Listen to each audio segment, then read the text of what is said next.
السلام عليكم ورحمة الله وبركاته. إن الحمد لله نحمده ونستعينه ونستغفره ونعوذ بالله من شرور أنفسنا ومن سيئات أعمالنا. من يهده الله فلا مضل له ومن يضلل فلا هادي له. أشهد أن لا إله إلا الله وحده لا شريك له وأشهد أن محمدا عبده ورسوله.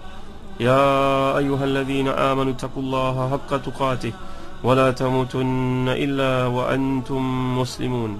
يا أيها الناس اتقوا ربكم الذي خلقكم من نفس واحدة وخلق منها زوجها وبث منهما رجالا كثيرا ونساء واتقوا الله الذي تساءلون به والأرحام إن الله كان عليكم رقيبا. يا أيها الذين آمنوا اتقوا الله وقولوا قولا سديدا يصلح لكم أعمالكم ويغفر لكم ذنوبكم ومن يطع الله ورسوله فقد فاز فوزا عظيما. أما بعد. Saudara Nabi Muhammad Hadi Syarudin, Qatibillah muslimin yang dirahmati dan dikasihi Allah sekalian. Alhamdulillah, syukur itu kepada Allah Subhanahu wa taala. Kita menyambung kuliah tafsir kita muka ayat ke-14 daripada surah Al-Muzammil. Itulah firman Allah Subhanahu wa taala, A'udzu billahi minasyaitonir rajim. Yauma tarjuful ardu wal jibal wa kanatil jibalu kathiban mahila. Sadaqallahul azim. Pada hari bumi dan gunung ganang bergoncangan dan jadilah gunung ganang itu tumpukan pasir yang berterbangan. Kalau ayat yang lalu menggambarkan tentang berbagai bentuk penyiksaan terhadap para penerhaka, kini ayat ini menjelaskan bila siksaan itu berlaku, tuan-tuan. Jadi Allah menggambarkan siksa yang diancamkan itu pasti akan terjadi pada hari yang bermula ketika bumi dan gunung ganang bergoncangan dengan sangat dahsyatnya. Maka jadilah bumi pada masa itu datar dan gunung ganang menjadi tumpukan pasir yang berterbangan. Boleh tak tuan-tuan bayang itu dahsyatnya peristiwa ini berlaku? Tsunami itu ketika naik melempah air laut yang berlebihan itu dengan kesan retakan dasar laut, menyebabkan permukaan bumi dengan pokok-pokoknya, rumahnya habis runtuh semua, disapu bersih. Maka berlakunya kiamat besok, tuan-tuan. Seluruh dunia akan mengalami kegoncangan dan seluruhnya akan luput. Gunung ganangnya pun hancur, lepir semuanya. Perkataan yaum ni, tuan-tuan, mengikut mereka yang menghitung dalam sudut perkataan Al-Quran. Dalam Quran disebut perkataan yaum ni sebanyak 365 kali. Maknanya sebanyak bilangan hari dalam setahun.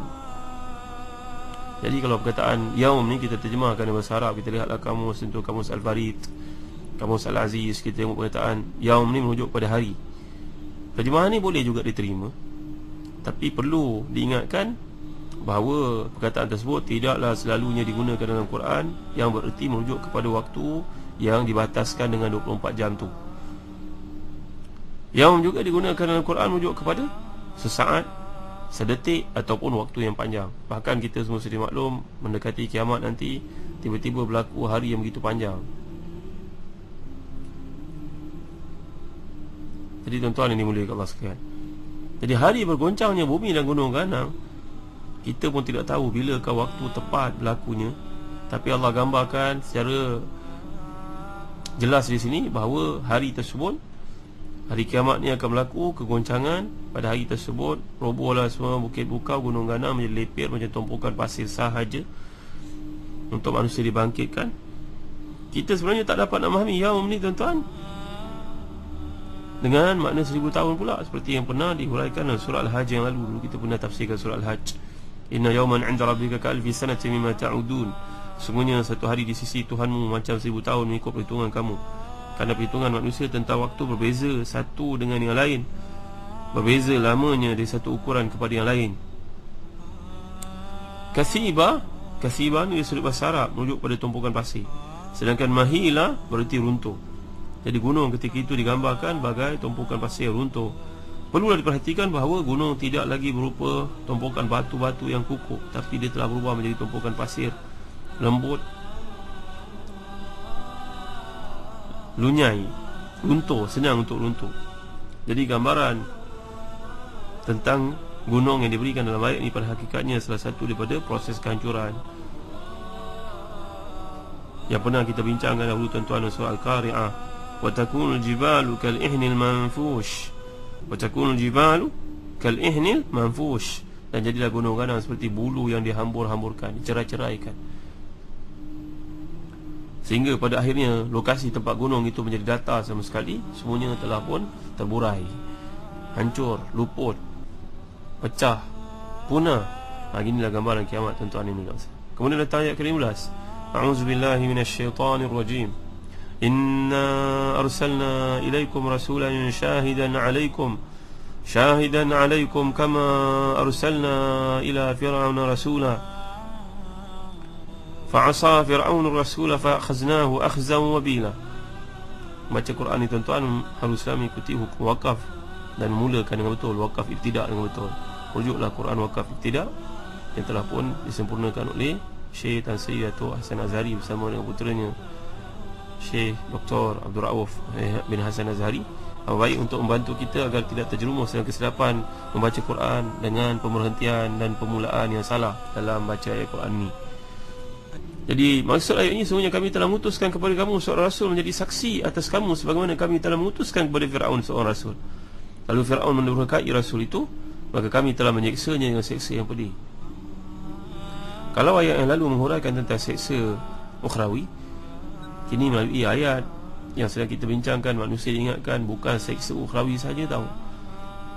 Sebenarnya seksa ini boleh juga berlaku kat dunia, sebagaimana yang telah kami kenakan kepada Fir'aun bila dia gagal, dia ingkar terhadap suruhan Nabi yang kami utuskan kepadanya, iaitu Nabi Musa. Fir'aun banyak kali namanya disebut Al-Quran, begitu popular dia tuan-tuan, begitu famous dia kerana kejahatan. Jadilah famous dengan kebaikan tuan-tuan. Jangan kita di famous dengan kejahatan. Orang mungkin menyebut, membayangkan, bapa kamu fulan ke? Oh, penipu tu. Subhanallah. Malunya yang hidup kemudian rasa tak perlu dilahirkan agaknya kalau itu label yang diberikan kepada bapa kita. Kelakkanlah tuan-tuan, ini mulia Allah sekalian. Kekalkanlah nama yang baik sentiasa ke mana saja kita pergi, memberi bakti kepada orang lain. Fahfadh li nafsika ba'da mautika zikraha, inna zikra lil insani hayatun sanin. Tinggalkan untuk kamu saudara nama-nama yang baik, bantuan kamu, sokongan kamu. Jangan fitnah kamu, jangan adu domba kamu, jangan umpat keji kamu, jangan dosa-dosa kamu yang lain disebut orang, sehingga keturunan yang akan datang pun tak lepas daripada kejahatan datuk nenek moyang mereka yang lalu. Allah malunya. Beginilah Fir'aun. Kekejian sifatnya, keingkaran jalan Musa diabadikan oleh Allah dalam Quran untuk menampakkan kepada kita berakhirnya satu keangkuhan. Kamu aja jadi pemimpin, amanah daripada Allah SWT. Jangan kamu nak sombong, nak angkuh, nak menunjuk-nunjuk kepada orang lain, nak menanya, menzalimi orang lain, memfitnah orang lain. Mentang-mentang kuasa itu berada di tanganmu. Ambil pengajaran saudara. Ini ayat ditujukan bukan untuk Nabi Muhammad SAW semata-mata. Al-ibratu bi'umumil lafzi la bi khususi sabab. Quran turun bukan satu masa yang terbatas musim yang telah berlalu. Dia akan berpanjangan sampai ke hari kiamat untuk diambil ibrah di sebaliknya. Kalau kita mengamati bahawa Quran ni bawa banyak kali kisah berkaitan dengan Fir'aun dan juga Musa alaihi salam. Kisahnya hampir 30 kali tuan-tuan. Huraian panjang, huraian pendek. Walaupun setiap pengulangan memberikan informasi yang baru, penekanan dari sudut yang tertentu. Namun pertanyaan tentang pengulangan yang begitu banyak tak dapat dielakkan, kerana pengulangan adalah satu bentuk tarbiyah yang sangat efektif.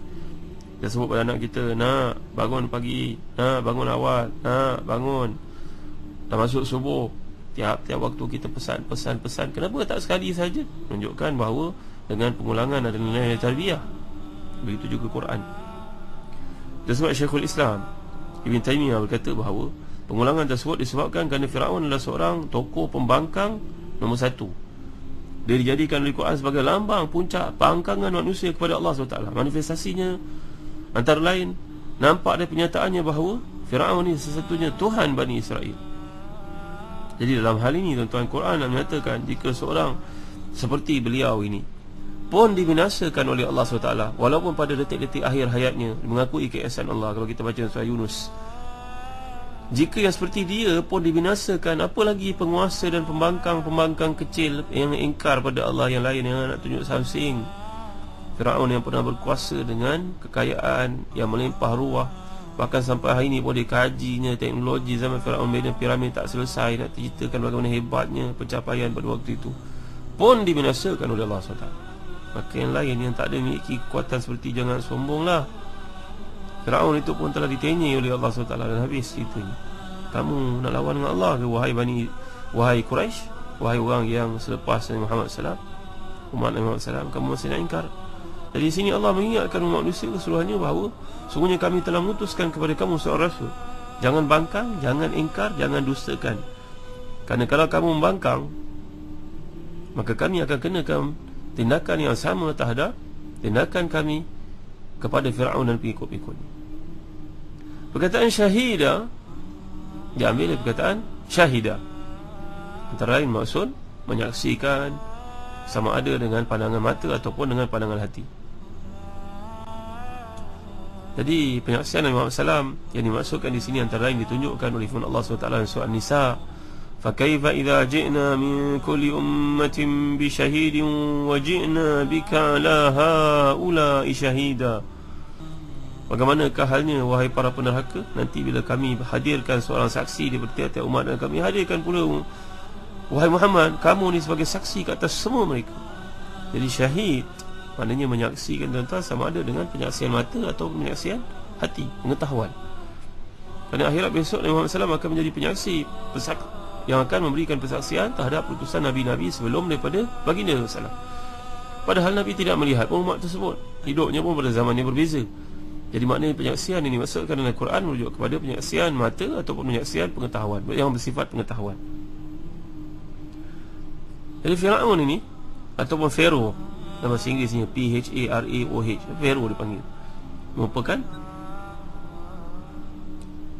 satu gelaran penguasa tertinggi Mesir pada zaman kuno dahulu, seperti juga kaisar untuk Rom, presiden ke raja ke untuk negara tertentu pada waktu seperti sekarang ni.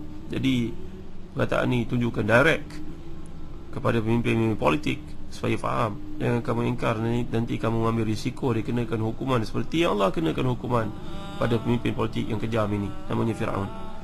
Jadi dalam Quran ditemukan, boleh kita lihat tuan-tuan, gelaran lain untuk penguasa tertinggi Mesir ini. Kadang-kadang Allah sebut perkataan Malik. Nanti tuan-tuan ni boleh kata sekarang, tuan-tuan ada peluang lihat dalam surah Yusuf. Malik ni merujuk kepada Raja Mesir yang ditemui oleh Nabi Yusuf. Dalam peristiwa menerusi surah Yusuf boleh kita baca pada ayat ke-43.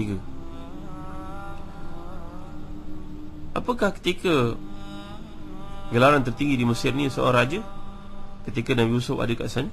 Syekh Muhammad Tawli Syarawi mengkonfirmkan hal ini menurutnya berdasarkan data sejarah. Kalau yang demikian itu benar, maka ini menunjukkan telitinya redaksi Al-Quran Al-Karim. Namun demikian, kita dapat mengambil kesimpulan lain bahawa Al-Quran menggunakan gelar Fir'aun bagi pemimpin-pemimpin Mesir yang derhaka. Ini kerana keseluruhan kata tersebut telah pun diulang oleh Allah dalam Al-Quran sebanyak 74 kali. Digunakan oleh Al-Quran dalam konteks ini berbeza daripada gelaran Malik ataupun raja yang menunjukkan penguasa Mesir pada zaman Nabi Yusuf. Kenapa banyak kali Allah sebut perkataan Fir'aun 74 kali, Malik hanya sekali saja bila merujuk kepada pemimpin Mesir? Jadi sama sekali di sini tidak terlibat adanya penderhakaan ataupun pengingkaran.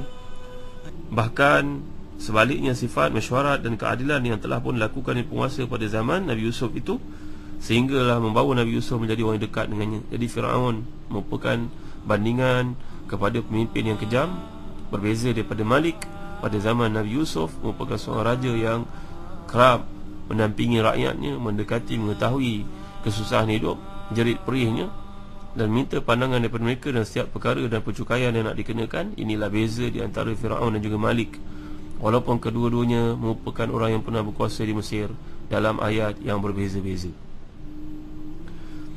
Kata bila muslim-muslimat yang rahmati dan dikasihi sekalian, ini merupakan pandangan Syekh Muhammad Tawli Syarawi mengikut maklumat yang dikonfirmkan di dapatan sejarah. Dr. Bukai, Maurice Bukai, seorang saintis daripada Mesir, daripada Perancis pula, menguraikan pendapat di antara para sejarawan mengatakan Fir'aun yang dimaksudkan bernama Manifta, yang pernah memerintah Mesir di antara 1224 sebelum Masihi sampailah kepada 1214 sebelum Masihi, atau pendapat lain 1204 sebelum Masihi. Jadi Manifta ni ditemui mumianya di Wadi Al-Muluk, daerah Taba, Mesir pada tahun 1896 Masihi. Dibuka pembalut-pembalutnya oleh Elliot Smith, seorang ahli kajian purba, arkeologi English, pada tarikh sekitar 8 Julai 1907. Jadi siksaan yang dikenakan kepada Firaun itu bukanlah disebabkan kerana peribadi Nabi Musa, tapi kerana engkarnya terhadap risalah dan juga ajaran ilahi. Macam juga mereka menentang Nabi Muhammad SAW bukan disebabkan benci pada Nabi Muhammad, tapi kerana tidak mahu mengikuti apa yang dibawa oleh Nabi Muhammad SAW. Benda yang sama. Jadi dapat kita fahami daripada daksi ini, Firaun menderhakai Rasul, tidak menyatakan Firaun menderhakai Musa. Fa'asa Firaun rasulah. Dia bukan menentang Musa, tapi dia menentang risalah yang dibawa Nabi Musa. Dari sudut yang lain, pengulangan kata Firaun dalam ayat ini setelah sebelumnya pada ayat 15 telah disebutkan adalah untuk mengisyaratkan bahawa manusia yang angkuh dengan segala kemewahan dan keangkuhannya seperti Firaun sekalipun tak dapat nak mengelak bila telah dikenakan satu tekanan, satu hukuman oleh Allah Subhanahu wa taala. Muslim-muslimat ini mulia kawasan, insya-Allah kita akan lanjutkan pada ayat yang ke-17 hingga berikutnya daripada surah Al-Muzammil pada kuliah yang berikut. Allahu a'lam, sallallahu ala sayyidina Muhammad wa ala alihi wa sahbihi wa baraka wasallam. Walhamdulillahirabbil alamin. Barakallahu fikum. Wassalamu alaikum warahmatullahi wabarakatuh.